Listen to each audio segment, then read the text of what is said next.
Okay, as I said, it's show and tell time. And today I brought with me a very rare and valuable jumbo invisible deck of cards. Can y'all see that back there? Move that balloon right in front of you. Yeah, pop it. No. Not either. Take it, put it on the ground. So, they scared me with that big old head when I looked through here. Anyway, this is a very rare and valuable jumbo invisible deck. Now this here isn't like your standard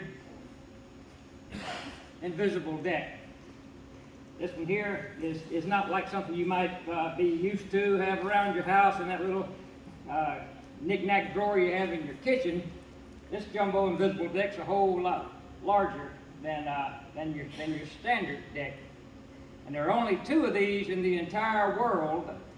This one here is mine, and the other one's hanging in the Louvre in Paris, up right above the Mona Lisa. So y'all need to check that out next time you go down there. And would y'all like to see it? Yes. Yeah, sure. Sure. Why wouldn't you, right? So, here it is. The jumbo invisible deck. See, I told you it was pretty impressive, didn't I? Pretty cool, huh? And what I like about it, most people like to use just a standard small size invisible deck, but I like the larger ones because it allows you people way in the back there to clearly see just how invisible it really is. Plus, I wouldn't want y'all to be put out or anything or miss out on anything just because you decided to pay a cheaper price for y'all's tickets. So, can you see it, JB? All right, well, anyway, I need some help here. Who wants to help me? Martha Jane.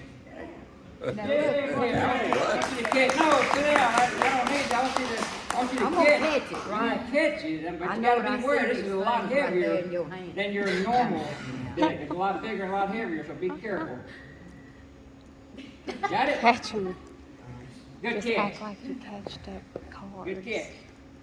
All right, now, Muff Jane, look at your deck there. What we're going to do is we're going to shuffle.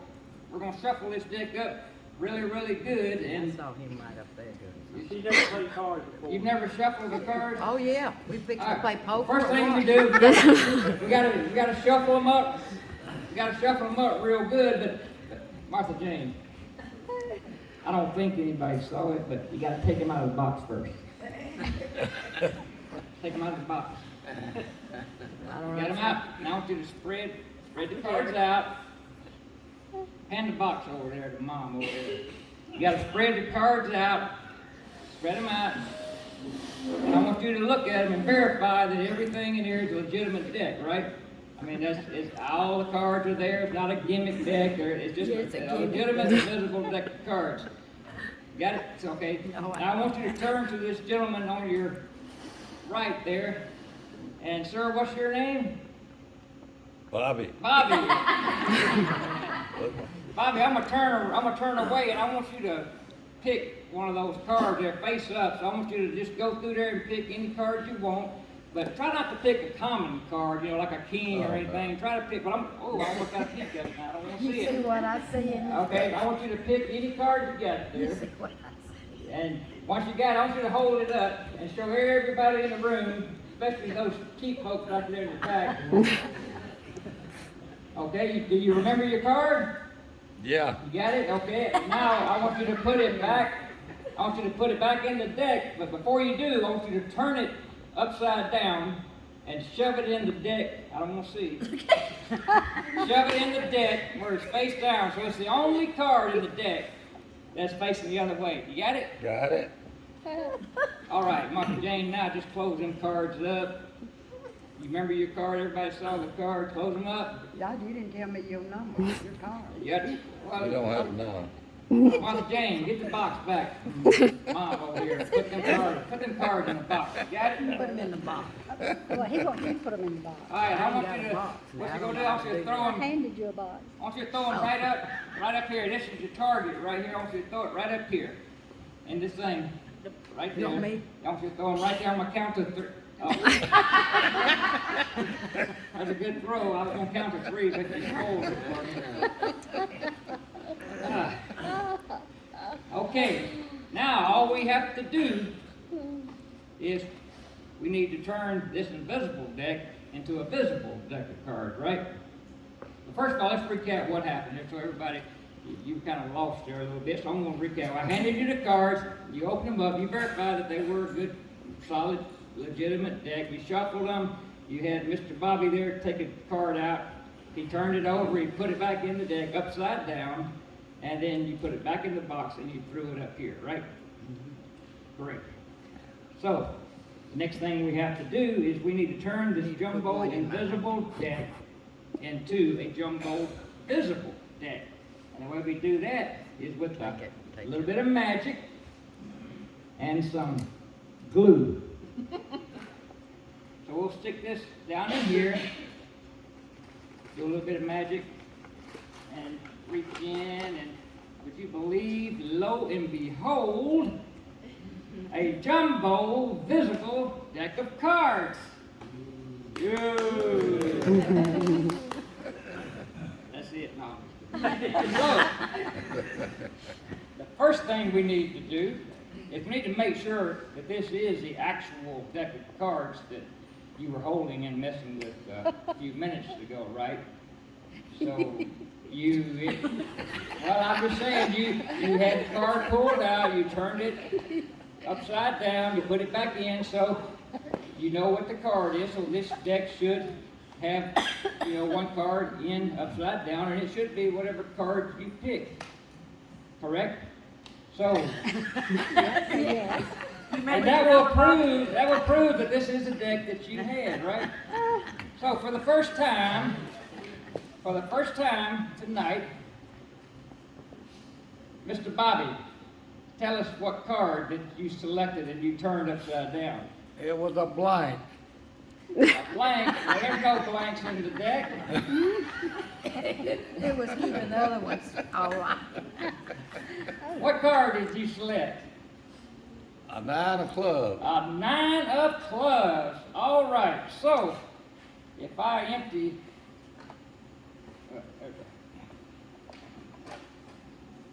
Joker in there, a 9 of clubs.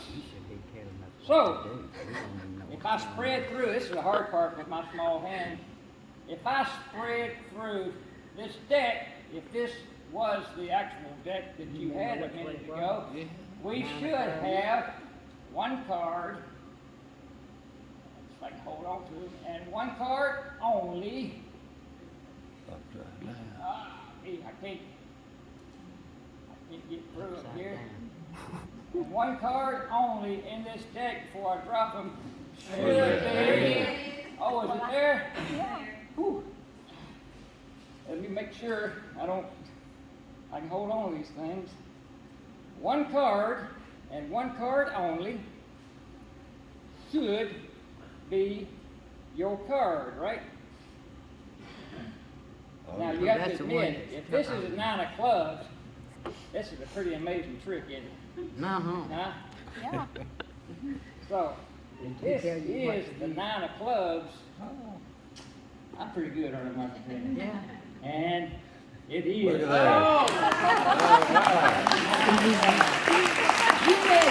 You met him before this started. You met him and y'all done got that worked out. That's the first time I've met Mr. Bobby in a fight. It is. We are in church, so I can't lie. And the pastor's right over there too. I wasn't going to use the preacher because y'all know we set something up. Yeah, we will. I've never seen that tree. You never So- seen he wanted me to play that, the though. piano for He got a little y'all. mirror, he see a mirror that head and all that stuff. Y'all brought me out this Jack in the Box You take a Cracker picture Jack of all that piano. He wanted me to record him. I don't know if I can play Oh, this you thing. just recording him, you're not interfering with the tricks. The magic. We don't know. You ought to see our little I thought- children when he's here. And thought Got of come an to church appropriate with- song sometimes when he to comes do here, tonight. I was only little gonna do children one. love it. And I was like, man, what is an appropriate song for a church? And I was having a hard time remembering or thinking of one that I could sing that'd be appropriate. Then I remembered a conversation that the preacher and I had back when I first joined the church back 5, 6, 7 years ago. He called me up and said, hey, Magic Mel, or he called me Gunny, one or the other.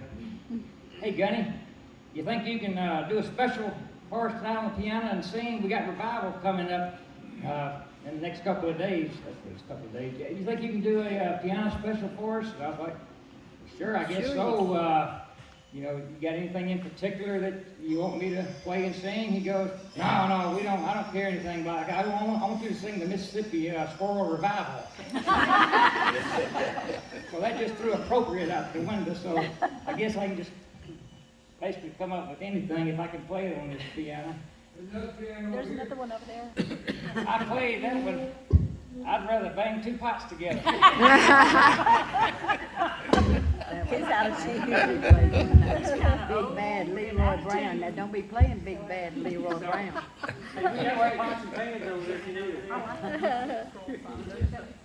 I can do that part back. Anyway,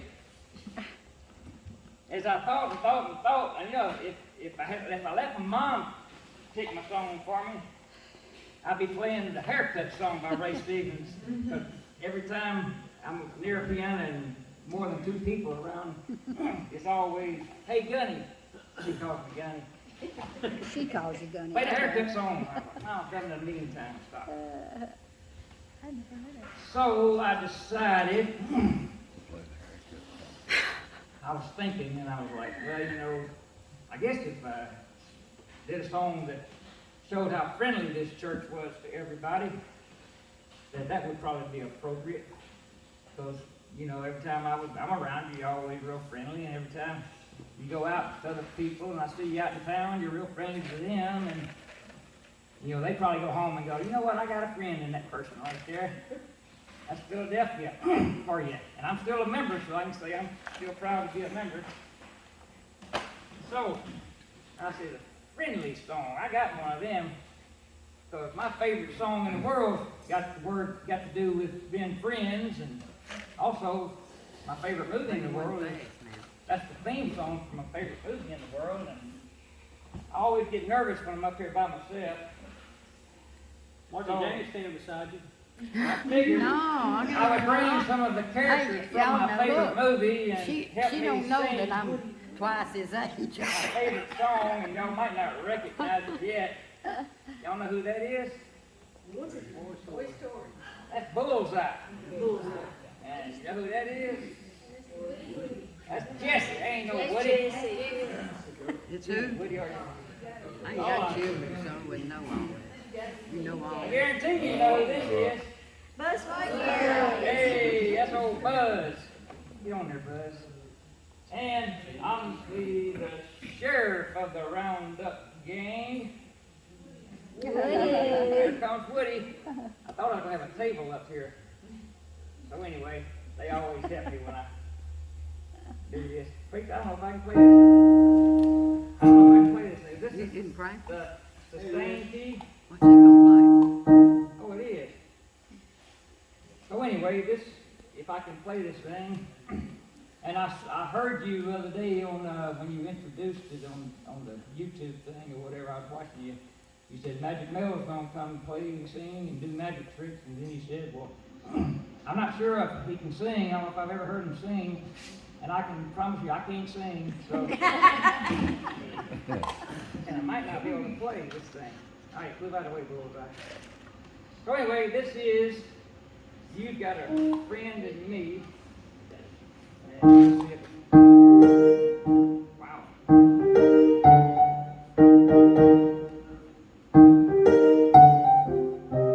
I can't get the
You I gotta never do heard of that. that. I haven't sang that in so long, I've probably forgotten. Did my mama tell y'all to make me do that? No, your mother did not. No. I want you to do figured the that's what- haircut Y'all song. said that, preacher said I only had like 5 The minutes. haircut song. Wait a minute, Jen played the haircut song. Yeah. I don't know, I don't remember the haircut song. I don't know if I can do it. It's so funny. It's so funny. Let's see, boy, I thought you were gonna give me one of these again. Pretend like it is. I really don't know if I remember the words, but I'll try. But when I was a kid, I'd take a trip every summer down to Mississippi to visit my granny and her auntie, Ellen Worth. Well, I run barefooted all day long, climbing trees, free of song. One day I happened to catch myself a squirrel. I stuffed him down in an old shoebox and I punched a couple of holes in top. And when Sunday came, I snuck him into church. Oh, I remember this. Well, I sat back on the very last pew, showed him to my good buddy Hugh, when that squirrel got loose and went totally berserk. What happened next was hard to tell. Some thought it was heaven, others thought it was hell, but the fact that something was among us was plain to see. As the choir sang "I Surrender All," that squirrel ran up Harv Newman's coverall. Harv leaped to his feet and said, "Lord, have mercy on me." And the squirrel went berserk, don't sing in the first two flags of church, and then sleep in the old town of Pascagoula. It was a fight for survival, broke down in revival. They were jumping pews and shouting, "Hallelujah." Well, Harv hit the aisles, a dancing and a screaming. Some thought he had religion, others thought he had a demon, but Harv thought he had a weed eater loose in his brutal loon. He fell to his knees to plead big, and that squirrel ran out his bridge to wig, unobserved to the other side of the room.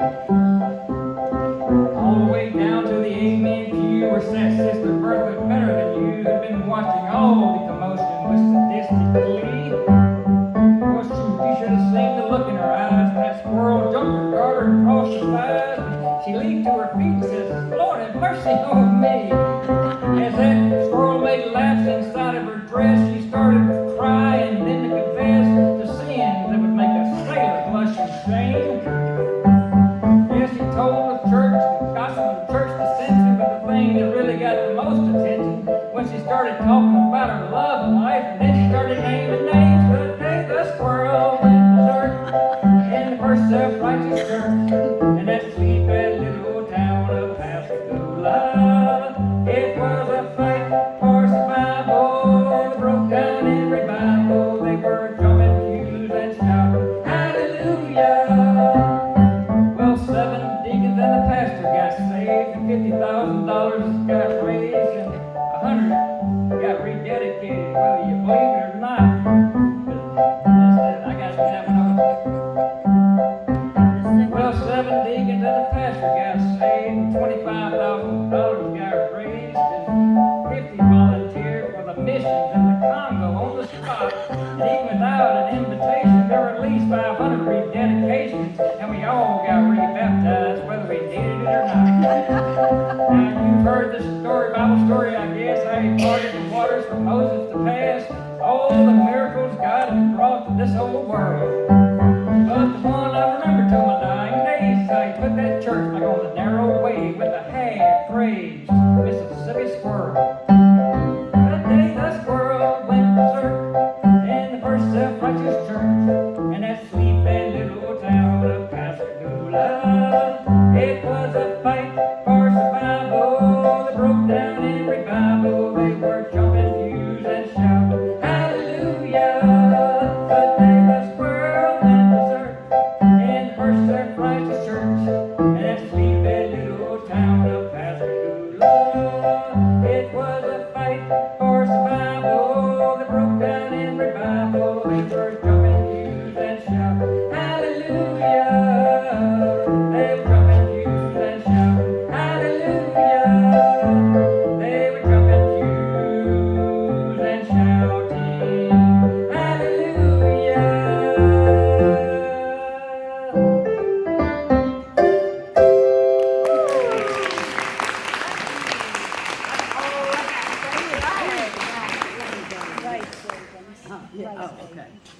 Thank you, Mayo. Thank you. Mom, Sue knows it. That was a surprise to me too. I Yeah, think I need to go back and She's my friend. try to remember those words. I know you missed it too. Don't Mom used to say this, you need to cut your sermon short and let Bill play.